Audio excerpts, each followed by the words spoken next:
You know what a Roth IRA is. You've read about index funds. You understand compound interest. You've seen the charts showing what happens when you start at 25 versus 35 versus 45. You know all of this, and your retirement account is still mostly empty. It's not that you don't care. It's not that you're lazy. You've spent hours researching. You've bookmarked articles. You've listened to podcasts about FIRE and asset allocation and tax-advantaged accounts. And somehow, none of that knowledge has translated into actual money moving into actual investments.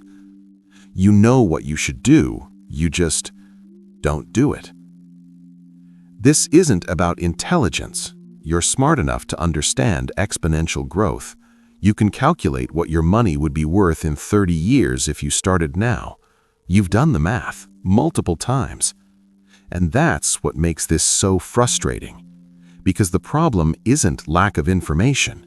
You don't need another article explaining the S&P 500.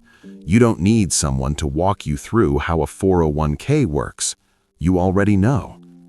The gap isn't between ignorance and knowledge. It's between knowledge and action. And that gap, that specific maddening gap, is where most financially literate people get stuck. You're not confused about what to do. You're paralyzed by knowing exactly what you should do and watching yourself not do it anyway. This pattern is so common among educated adults that financial advisors have a term for it: analysis paralysis. But that's not quite right, because paralysis implies you're frozen, and you're not frozen. You're waiting, researching, preparing, getting ready to be ready. And the years keep passing. Here's what's actually happening when you read about investing but don't invest. Your brain processes financial knowledge in two completely separate systems. One system understands facts. The other system makes decisions. And those two systems almost never communicate. The fact processing system is the one that reads articles and retains information. It's rational. It likes data. It can hold complex concepts like dollar-cost averaging and expense ratios without any trouble. But the decision-making system, the one that actually moves money from your checking account into an investment account, operates on something entirely different. It operates on emotional certainty, on the feeling of safety, on the absence of doubt. And here's the mechanism that traps intelligent people. The more you learn, the more aware you become of everything you don't know. Every article you read introduces 3 new concepts you need to understand. Every podcast mentions strategies you haven't considered. Every discussion reveals gaps in your knowledge. So instead of knowledge creating confidence, it creates the opposite. It creates a growing awareness of complexity, of risk, of the possibility that you might do this wrong. And your decision-making system, the part of your brain that actually has to click confirm transfer, refuses to act until it feels certain, until it knows enough, until it's sure. But that certainty never comes, because the more you learn about investing, the more you realize how much you'll never fully understand. This is called the knowledge-action gap. And it's not about laziness or procrastination. It's about your brain mistaking education for preparation. But this pattern didn't start with investing. It started much earlier, probably decades before you ever thought about index funds or retirement accounts. It started the first time you learned that being wrong had consequences. Think back to school, not college, earlier. Elementary school, middle school, the years when your identity was forming around a very specific message. Smart kids get things right. You were probably the kid who raised your hand first, the one teachers called on when they needed the correct answer, the one other students looked to during group work. Your intelligence wasn't just something you had, it was who you were. And every time you got something right, you received confirmation. Praise from teachers, pride from parents, a small hit of status among your peers. You learned very early that correctness equals value. But here's what else you learned quietly, beneath conscious awareness. Mistakes are visible failures of your core identity. When the smart kid gets something wrong, it's not just an error, it's a contradiction. It's evidence that maybe they're not as smart as everyone thought. Maybe they don't belong in the accelerated class. Maybe they're not special after all. So you developed a strategy. You stopped raising your hand unless you were certain. You stopped attempting problems unless you'd already worked out the answer in your head. You waited for clarity before you risked being wrong in public. And that strategy worked. It kept you safe. It preserved your identity as the intelligent one. It protected you from the shame of visible failure. But it also trained your brain to equate certainty with safety, to believe that the right way to approach any complex problem is to fully understand it before attempting it, to wait until you're sure. That worked fine in school, where problems had known solutions and teachers could confirm you were right before you committed. But in adult life, in financial decisions, in career moves, in anything that matters, there is no teacher to check your work. There is no answer key. There is only action taken with incomplete information or action deferred indefinitely. And if you were trained to wait for certainty, you'll wait forever. Here's the other part of this origin story, the part that makes it worse for intelligent people.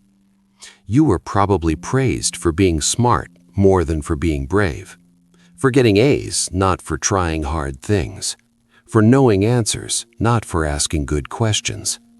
And that praise, that consistent reinforcement of intelligence as your primary value, created a specific kind of fragility. Because if your worth is tied to being smart, then doing something that might reveal you're not smart becomes existentially threatening. It's not just about losing money in a bad investment.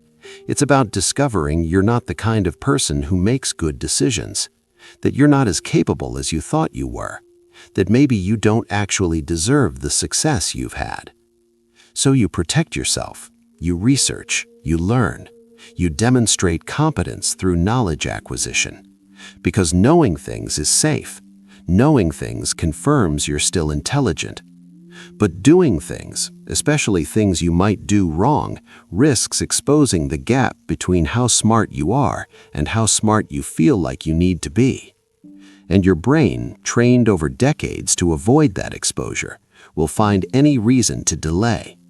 It will frame hesitation as prudence, indecision as thoroughness, inaction as responsible restraint.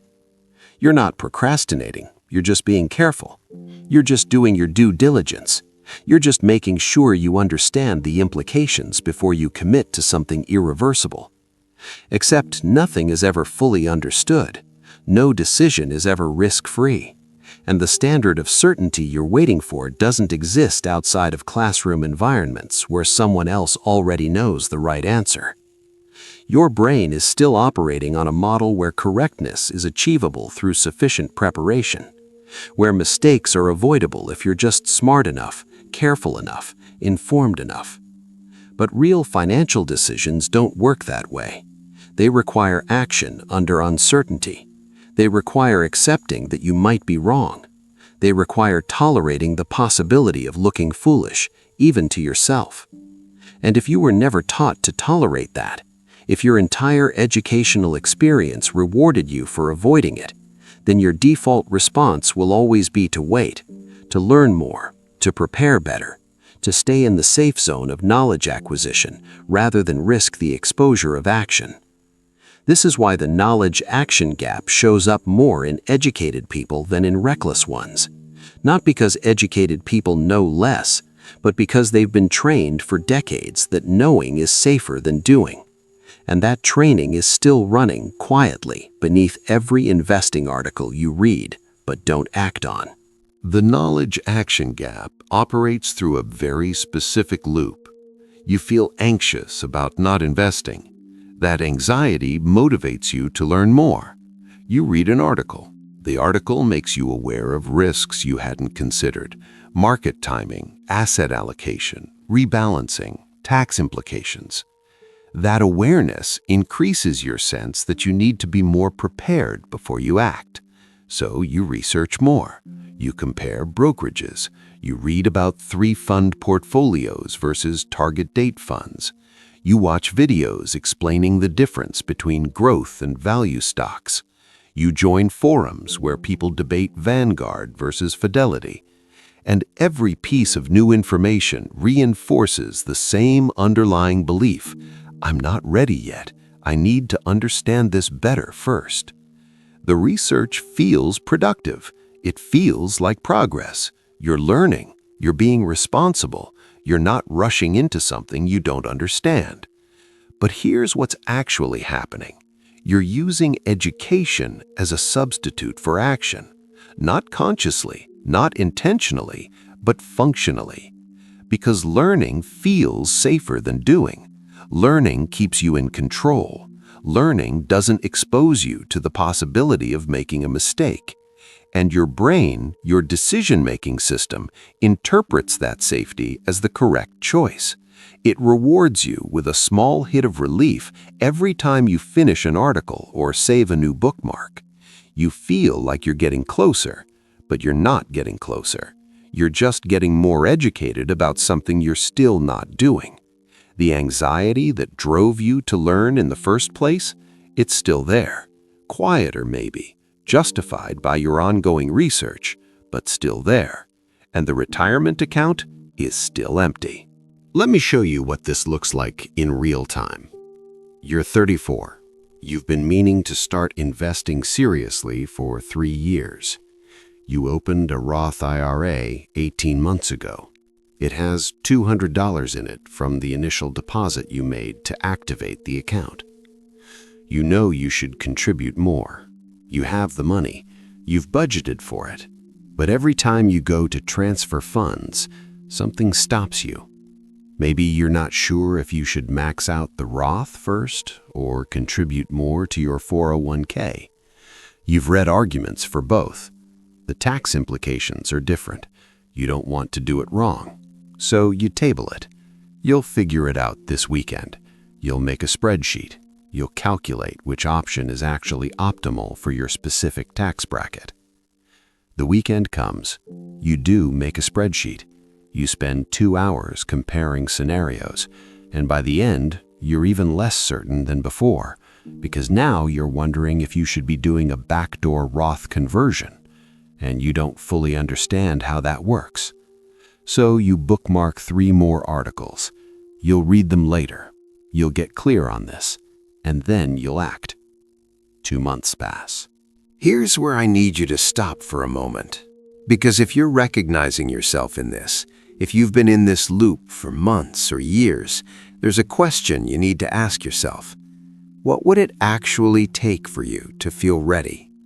Not theoretically, not once I understand X better, but actually, concretely, what specific condition would need to be met for you to feel certain enough to act?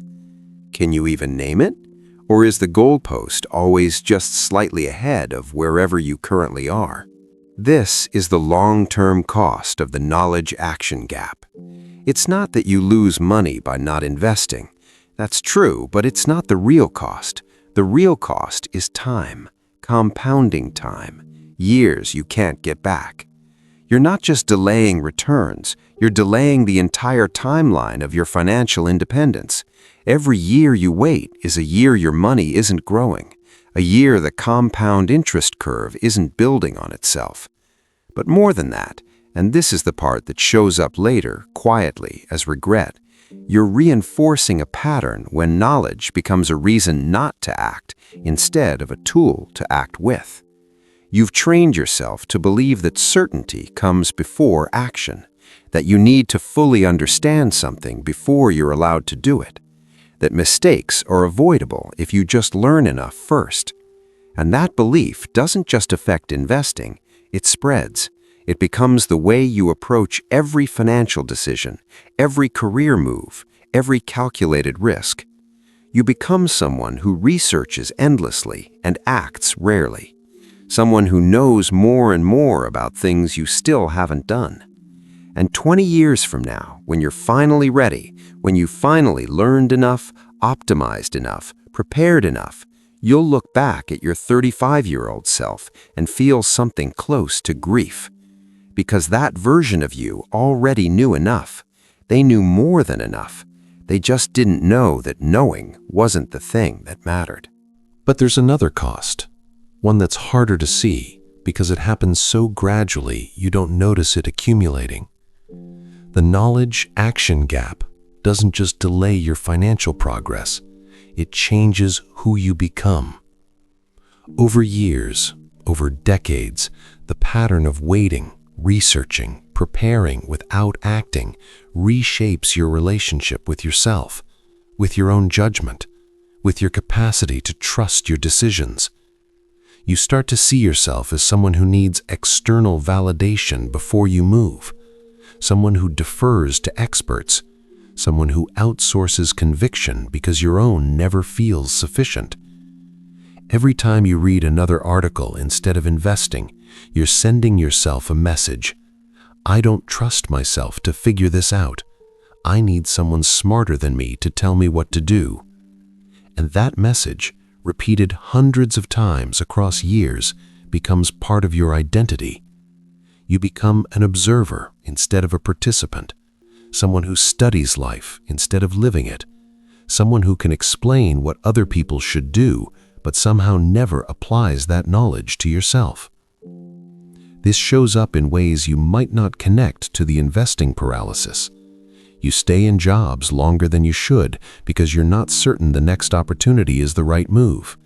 You've researched the company, you've optimized your resume, but you haven't applied. Because what if there's a better option you haven't found yet? What if you're making a lateral move instead of a strategic one? What if you do this wrong and waste years? So you stay, you research, you wait for clarity that never comes. Or you avoid difficult conversations about money with partners, with family, with yourself. Because having the conversation means taking a position, stating what you want, committing to a direction. And what if you're wrong? What if your position isn't optimal? What if there's something you haven't considered? So you defer, you gather more information, you wait until you're more certain about what you need. The years pass, the conversation never happens. Or you watch other people less informed than you, less educated, less careful, make moves you know you should make, start businesses, change careers, invest aggressively, and you feel a mix of judgment and envy. Judgment because they're not being thorough, they're not considering all the risks, they're acting without sufficient information. Envy because they're moving, they're building, they're participating in their own lives in a way you've somehow lost access to.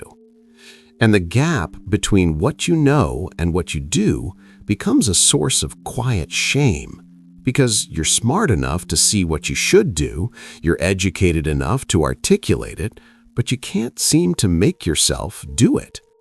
And that gap, that persistent, visible gap between your knowledge and your action, starts to erode something fundamental. It erodes your trust in yourself. Not loudly, not all at once, but gradually. Over years, you start to believe that you're the kind of person who doesn't follow through, who overthinks, who needs more certainty than the world can provide. You start to see hesitation as a personality trait rather than a learned behavior. I'm just careful, you tell yourself. I'm just thorough. I'm just not impulsive like other people. But underneath that rationalization, there's a quieter truth. You don't trust yourself to make irreversible decisions. You don't trust your judgment enough to act on it. You don't trust that you'll be okay if you're wrong. And that lack of trust, that deep, barely conscious belief that you need someone else's certainty before you can move, becomes the lens through which you see every opportunity. Should you start investing? You need more information. Should you negotiate your salary? You need to research market rates more thoroughly. Should you leave the relationship that's not working, you need to be more certain this is the right choice. The pattern is the same, the mechanism is the same, and the cost, the quiet accumulating cost, is that you become someone who lives in permanent preparation for a life you're always about to start living. Not someday, not when you're ready, not when you know enough, just always about to. Always one more article away, always one more data point short of sufficient. So let me ask you something, and I need you to actually answer this, not just move past it. How many hours have you spent learning about investing in the last year? Reading articles, watching videos, listening to podcasts, comparing options, researching strategies. Add it up. Actually try to estimate the number. Now answer this. How much money have you actually invested during that same time? Is the ratio what you expected? Or is there a gap between the effort you've put into learning and the action that learning has produced? And if there is a gap, if you've spent dozens of hours educating yourself but haven't meaningfully increased your invested assets, what does that tell you about what you're actually doing when you research? Are you preparing to act, or are you substituting education for action? Be honest. Here's what changes when you see this mechanism clearly. You stop treating knowledge as a prerequisite for action. Not because you stop learning, not because you act recklessly, but because you recognize that the feeling of ready is not a reliable signal. You understand that your decision-making system, the part of your brain that needs to feel certain before it acts, will never feel certain. Not from more articles, not from more research, not from finally understanding every variable. Certainty doesn't come from information. It comes from having already done the thing and survived it. And once you see that, once you can name the loop while you're in it, you gain the ability to act despite uncertainty. Not because you've eliminated doubt, but because you've recognized that doubt is not evidence that you're unprepared. The knowledge-action gap doesn't close, but you stop waiting for it to. You see yourself researching instead of investing, and you recognize it. Oh, this is the thing I do. This is me using learning as a delay mechanism. This is the pattern. And that recognition, that simple act of naming what's happening while it's happening, creates a sliver of space between the urge to learn more and the decision to act. You still feel uncertain, you still feel unprepared, but you see those feelings as features of the mechanism, not as accurate assessments of your readiness. And sometimes, not always, but sometimes that's enough to move money anyway. Not because you're suddenly confident, but because you're no longer waiting for confidence to arrive. The next time you find yourself reading another article about investing, pay attention to what you're actually feeling. Notice the relief that comes from learning something new. Notice how it feels like progress. Notice how it temporarily quiets the anxiety about not investing. And then notice whether you're any closer to actually investing than you were before you started reading. If you're not, if the article made you feel better but didn't change your behavior, that's the mechanism. That's the knowledge-action gap in motion. You don't have to fix it. You don't have to stop researching. Just see it. Because once you see it, you can't unsee it. And that changes everything. If this landed, leave a comment, not about what you're going to do, just whether you recognized yourself in this pattern. Sometimes naming it is the first step.